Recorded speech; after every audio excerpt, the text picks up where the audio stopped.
اب میں آپ کو امام ابو حنیفہ رحمۃ اللہ علیہ کی کمال ذہانت کے صرف 2 واقعات سناتا ہوں۔ امام ابو حنیفہ وہ ہیں رحمۃ اللہ تعالی علیہ جن کی ذہانت کو دیکھ کر لوگ اش کر اٹھتے تھے، اور وہ آدمی جو پہلی مرتبہ امام صاحب کو مسئلہ حل کرتے ہوئے دیکھتا، قسم بخدا وہ بے اختیار ان کا فین ہو جاتا تھا۔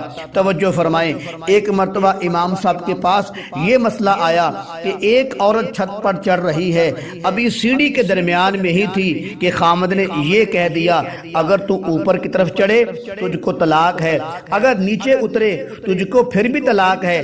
اب عورت وہاں کی وہاں کھڑی ہو گئی، نہ اوپر کو جائے نہ نیچے کو آئے۔ بہت سے علماء سے مسئلہ پوچھا گیا مگر مسئلہ حل نہ ہو سکا۔ چند لوگ مل کر امام صاحب کے پاس آئے، امام ابو حنیفہ رحمۃ اللہ علیہ کے پاس گئے اور اپنا مسئلہ پیش کیا۔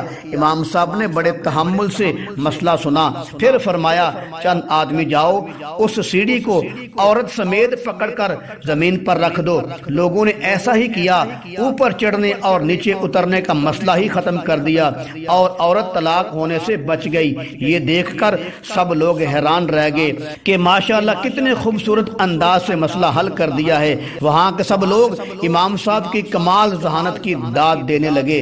ایک اور مسئلہ سن لیجئے، توجہ فرمائیں۔ حضرت امام ابو حنیفہ رحمۃ اللہ علیہ کے پاس چند لوگ یہ مسئلہ لے کر آئے کہ ایک عورت پانی پی رہی تھی، پانی کا پیالہ ہاتھ میں پکڑا ہوا تھا، تو شوہر نے کہا اگر تو پانی پی لے تو تجھ کو طلاق ہے، اگر گرا دیں تو پھر بھی تجھ کو طلاق ہے۔ اب وہ عورت پانی کا پیالہ ہاتھ میں لیے آکڑ گئی، اب کیا بنے گا؟ حتیٰ کہ شوہر بھی یہ بات کہہ کر پریشان ہو گیا۔ یہ سن کر امام صاحب نے فرمایا اس عورت کو کہو اپنے دوپٹے کو پانی سے بھگو کر باہر نچوڑتی رہے، جب پانی ختم ہو جائے گا تو آدمی کی شرط ختم ہو جائے گی، نہ پانی پیا ہے نہ گرایا ہے بلکہ دوپٹے سے چوس کر نچوڑ دیا ہے۔ اس طریقہ سے عورت طلاق سے بچ گئی۔ بہرحال میرے قبلہ، میرے حضور، میرے پیارے بھائیوں، امام ابو حنیفہ رحمۃ اللہ علیہ کو اللہ تعالیٰ نے بہت عزت عطا فرمائی تھی۔ لاکھوں مسائل قرآن و حدیث سے نکال کر امت کی جھولی میں ڈال دیے تھے۔ آج بھی جو حدیث کی کتابیں پڑھی جاتی ہیں امام ابو حنیفہ رحمۃ اللہ تعالی علیہ کے وسیلے کو ساتھ جوڑا جاتا ہے۔